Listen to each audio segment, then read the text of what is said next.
नमस्कार, सत श्री अकाल, आदाब। मैं डॉक्टर लोकेश शर्मा। सर्वप्रथम आज अंग्रेजी कैलेंडर के हिसाब से हम देखें तो आज नव वर्ष है। आज 1 जनवरी है। 2025 वर्ष में आज हम लोग प्रवेश कर रहे हैं। तो इस नूतन वर्ष में अंग्रेजी कैलेंडर के अनुसार इस नवीन नूतन वर्ष में प्रवेश करने वाले प्रत्येक भारतीय नागरिक के लिए मैं सर्वप्रथम ढेर सारी शुभकामनाएं अर्पित करता हूं। उनके समस्त इष्ट मित्रों को, समस्त परिवारीजनों को, सभी के लिए मेरी नव वर्ष की ढेर सारी शुभकामनाएं। आज विषय पे आते हैं।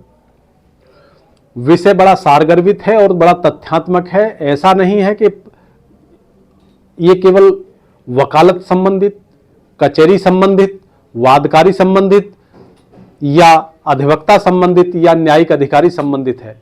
ये प्रत्येक व्यक्ति को भारत में वर्तमान में जो 6,38,365 गांवों में निवासित लोग हैं, यह प्रत्येक व्यक्ति के लिए बहुत ही उपयोगी, बहुउपयोगी विषय है। जिस विषय को लेकर के मेरे साथ में ऑनेबल हमारे लोक अभियोजक हैं जो विद्युत विभाग के श्री मुकेश शर्मा जी, वो हमारे मध्य में हैं। तो मैं आपको जो विषय है उससे जोड़ देता हूं। कानूनी नहीं है, जीवन दिनचर्या का जीने वाला जो हम लोग आम जीवन है हमारा, उसी से परिपूर्ण विषय है। विषय है खाद्य व्यवस्था, खाद्य पद्धति, खाद्य स्थिति। तो हमारी जो खाद्य पद्धति है वो कैसी होनी चाहिए, आज इसी विषय पे हम शॉर्ट में, संक्षेप में चर्चा करेंगे।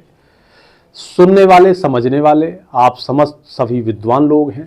निश्चित रूप से छोटी छोटी बातों को जो हम संक्षेप में करेंगे, विस्तारित रूप से आप समझ जाएंगे। विषय है हम लोग जो आजकल विषैला खाद्य पदार्थ खा रहे हैं।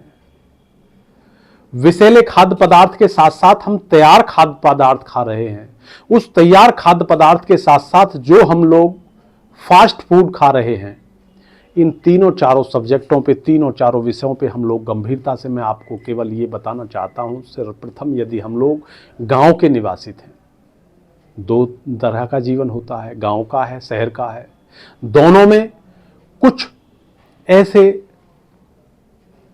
परिवर्तन हैं, दोनों में अलग अलग विच्छेदन है दोनों का।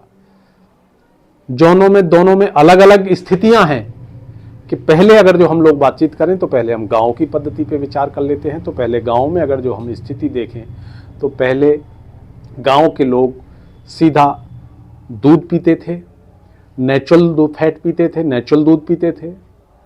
और नेचुरल दूध पीने के साथ साथ जो भी मसाला इत्यादि प्रयोग करते थे वो सूखा साबुत लेते थे, उसमें मेहनत करते थे। मेहनत करके उसे पूरा बनाने के बाद में जो भी उसकी तैयारियां होती थी उसी को ग्रहण करते थे, उसी से भोजन तैयार करते थे। आटा माताएं और बहनें घर में चलाती थीं, चाखी। तो चाखी चलाने से दो चीज़ों का फायदा होता था। एक तो वो जो आटा होता था वो आटा कभी भी गर्म नहीं होता था, हीट नहीं होती थी। और हीट ना होने के साथ साथ वो जो आटा था उसमें जो नेचुरल मिनरल्स हैं वो एज इट इज रहते थे।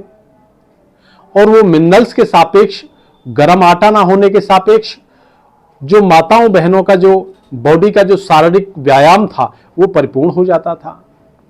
दूसरा विषय, साबुत मसाला खाना, शुद्ध दूध का सेवन करना और शुद्ध दूध के सापेक्ष शुद्ध दूध से बनी हुई जो भी वस्तु थी उन्हीं का प्रयोग करना। शहर के मिठाइयों की इत्यादियों की यदि दुकानों पे कभी केवल और केवल त्योहार इत्यादियों पे जाना होता था और मेला इत्यादि के माध्यम से जो भी कुछ लेके आते थे उसको यदि खा लेते थे तो बॉडी में इतनी सामर्थ्य होती थी कि उसको एब्जॉर्ब कर लेती थी बॉडी, कोई ज़्यादा अधिक प्रभावित नहीं होती थी। इसी के सापेक्ष यदि हम लोग शहर में आ जाएं तो शहर का जो जीवन है, शहर के जीवन में एक ऐसी विषैली हवा प्रवेश कर गई है। आटा यदि हम लोग खा रहे हैं तो वो मशीनरियों का खा रहे हैं, चक्की का भी नहीं खा रहे। हाथ की चक्की का छोड़िए, जो जर्नल चक्कियां हैं उनका नहीं खा रहे, हम पैक्ड आटा खा रहे हैं। और जो पैक्ड आटा है उसमें किस किस चीज का आपसी मिश्रण करके कंपनियों ने तैयार करके ये बेचने का तरीका बनाया। आज हम उसी का सफ़ेद रोटी की स्थिति में, अच्छी रोटी खाने के चक्कर में आज उन विषैले आटे के माध्यम से हम विषाक्त भोजन को हम खाने के लिए विवश हो गए हैं। इसी के सापेक्ष दूसरा विषय यदि हम लोग देखें तो जो भी हम लोग भोजन कर रहे हैं, भोजन करते समय जो हम सब्जी इत्यादि सालन बनाते हैं, सालन मुस्लिम शब्द प्रयोग कर रहा हूं मैं, और सब्जी हमारा वैसा जनरल हिंदुआनी शब्द है, तो जो हम प्रयोग कर रहे हैं उसमें हम केवल और केवल जो मार्केट में जो कंपनियों के द्वारा बंद पैक्ड मसाले हैं हम उन्हें खा रहे हैं। बंद मसालों में पता ना किस तरह की कैसी कंडीशंस हम लोग मजबूर हो गए हैं खाने के लिए। ऐसा कोई साधन संसाधन नहीं रह गया है। तो जब कोई साधन संसाधन नहीं रह गया है तो उसको जब विषाक्त भोजन को हम कर रहे हैं तो हमारी बॉडी उसको एब्जॉर्ब कहाँ तक करेगी, कहाँ तक उसको कंटिन्यूटी बनाने के लिए उसको ठीक करेगी। तो बॉडी भी हमारी इसी तरह की रूटीन वे में आ गई है जो ओरिजिनलिटी से, वास्तविकता से दूर और मिलावटखोरी के नज़दीक जा चली गई है। तो प्रतिरोधक क्षमता सब समाप्त होती चली जा रही है।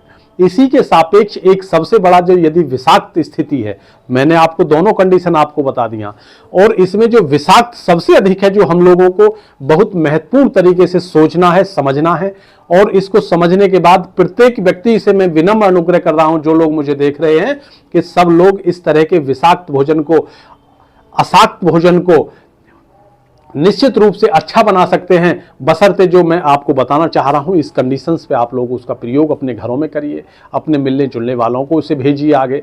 इसमें विषाक्त भोजन को हम कौन कौन से मुख्य हैं कारण जो हमारी बॉडी नेचुरल रूप से डे पर डे बॉडी का प्रतिरोधक क्षमता के साथ साथ, रोग प्रतिरोधक क्षमता के साथ साथ, और जो लगातार रोगों को बढ़ाने की जो दर बढ़ा दी गई है, उस बढ़ाने की दर को कैसे हम कम कर सकते हैं, मैं ऐसी चीज़ों को कुछ आपका उल्लेख करना चाहता हूं जो केवल सीमित है। ऐसी बहुत है, विस्तृत है, पूरी लिस्ट है, लेकिन मैं सीमितता को आपके से जोड़ता हूं। सबसे पहले 5S को हम सफ़ेद जोड़ सकते हैं, या 5W को हम 5 वाइट से जोड़ सकते हैं। सबसे पहले हम जो सफ़ेद नमक खा रहे हैं, इस नमक में हम लोगों को साधारण या आयोडीन युक्त, फलाना युक्त नमक, वो युक्त नमक, इसे हम समाप्त कर दें। पहले हम माताएं बहनें देखते थे, हम सामर कूटती थी, लाहौरी नमक का प्रयोग करती थी।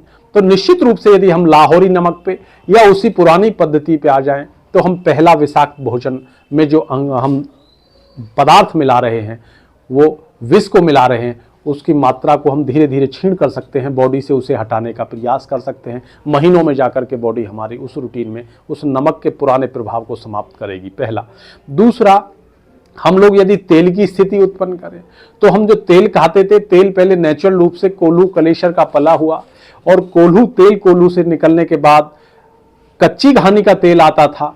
कच्ची घानी के बाद मशीनरी आ गई, और इस मशीनरी युग ने स्थिति तेल इत्यादि की ऐसी कर दी, उसमें भी जला भुना और गर्म तेल निकलने शुरू हो गया। तो जो मिनरल्स हैं उसके वो सब खत्म हो गए। लेकिन इसके बावजूद जो हम लोग पैक्ड लेने लगे, इतनी जल्दबाजी में चले गए कि तुरंत हासिल करना है, तो उस तुरंत हासिलता के कारण स्थिति जब ज़्यादा विषाक्त होगी तो उसमें हम लोग जो पैक्ड प्रयोग कर रहे हैं उसमें नहीं पता इसमें पाम ऑयल की कितनी मात्रा पड़ी हुई है, इसमें नेचुरलिटी है या नहीं है, कोई पता नहीं है। वो जिस सरसों का तेल हम खरीद रहे हैं, पीली का खरीद रहे हैं, काली का खरीद रहे हैं, सूरजमुखी का खरीद रहे हैं, या मूंगफली का खरीद रहे हैं, बादाम का खरीद रहे हैं, गोले का खरीद रहे हैं, कोई नहीं पता उसमें किस चीज का तेल है, पाम का मिला हुआ है, क्या है, नहीं पता। लेकिन हम केवल और केवल एक विश्वसनीयता के कारण उसको तेल को हम लगातार प्रयोग कर रहे हैं, जो बॉडी को अंदर से हमारी को विषाक्त बना रहा है, समाप्त कर रहा है, और रोगों को लगातार बढ़ा रहा है। इसी प्रकार नमक आपको मैंने बताया, आपको तेल मैंने बताया, एक बहुत बड़ी विषाक्त स्थिति है वर्तमान की, वो है चीनी, जो सफ़ेद चीनी होती है। तो चीनी का जो हम प्रयोग करते हैं, तो चीनी में इतने केमिकल्स का प्रयोग होता है कि वो चीनी के केमिकल्स जब हम लोग अंदर बॉयल करके पानी में, और पत्ती इत्यादि को जो नेचुरलिटी है, उस नेचुरलिटी को उस विषाक्तता के साथ मिलाते हैं, तो वो नेचुरलिटी को भी विषाक्त और अधिक बना देता है। और जब हम उसका सेवन करते हैं तो बॉडी में क्या हाल होता होगा ईश्वर जाने। एक मैं प्रयोग आपको बता दूं, एक कैन दूध ले लीजिए 40 लीटर की, और उसमें उबाल करके उसमें 1 चम्मच यदि आप पत्ती डाल देते हैं तो पत्ती भी उसको एब्जॉर्ब इतना कर लेती है चिकनाहट को कि उसमें दही तो जम जाएगा लेकिन घी नहीं निकल सकता।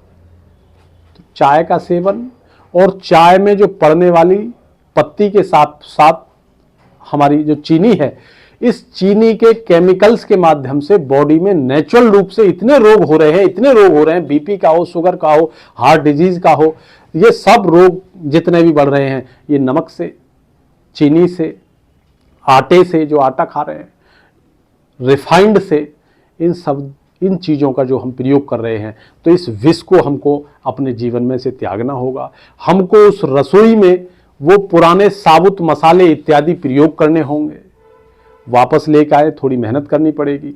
वापस यदि हम इस विषाक्त युक्त भोजन को हम लगातार जो कर रहे हैं, इसके प्रभाव को समाप्त करने के लिए वापस जिंदगी में पुरानी आनंद में और पूरे प्यार में और मोहब्बत में, सद्भाव में, अशांति को त्यागते हुए यदि हम जीवन को जीवन यापन करना चाहते हैं तो निश्चित रूप से हम तभी आ पाएंगे जब हम इन विषैले पदार्थों को अपने रसोई घर से बाहर निकाल करके फेंक देंगे।